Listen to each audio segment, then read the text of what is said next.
La chronique d'Abdoulaye Ndiaye. Votre réflexion cette semaine, Abdoulaye, vous la consacrez à la situation politique en Guinée-Bissau suite à la décision de la Cour suprême de vouloir compter à nouveau les résultats de la présidentielle.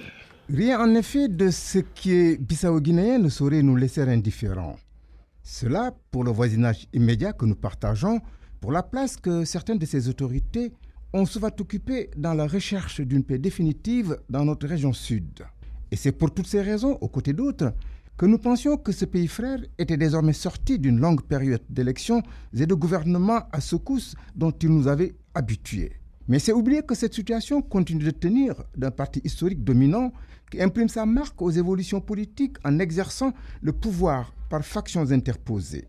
Voilà qui explique d'ailleurs cette récurrence de violence dans l'espace public, tantôt sous la forme d'une révolution de palais ou simplement d'un putsch militaire. Conséquence, la Guinée-Bissau offre l'image d'une république aux institutions affaiblies, déliquescentes, où la construction de l'État accuse un véritable retard.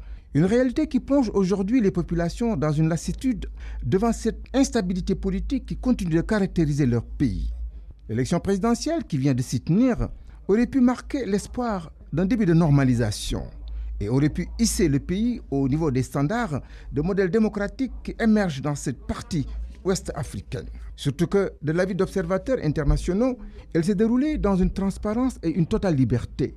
Reste que la Cour suprême, en annulant les résultats proclamés par la commission électorale, en exigeant un nouveau décompte, pourrait bien courir le risque de voir ressurgir les vieux démons de la confrontation, ce qu'il ne faut point souhaiter. Alors, que faire pour éviter toute forme d'aggiornamento pouvant venir des militaires ou toute défiance vis-à-vis de la communauté internationale qui a validé l'élection? La réponse devrait venir de l'institution sous-régionale qui est la CEDEAO sous la forme d'un rappel des principes en matière d'élections reconnus libres et démocratiques. Et elle devra, cette institution, être fondée devant tout refus des autorités actuelles de Bissau de reconnaître leur défaite, de faire appliquer la jurisprudence électorale gambienne qui, par la contrainte, bouta hors du pouvoir Yaya Jammeh. La chronique d'Abdoulaye Ndiaye. Merci Abdoulaye, à la semaine prochaine.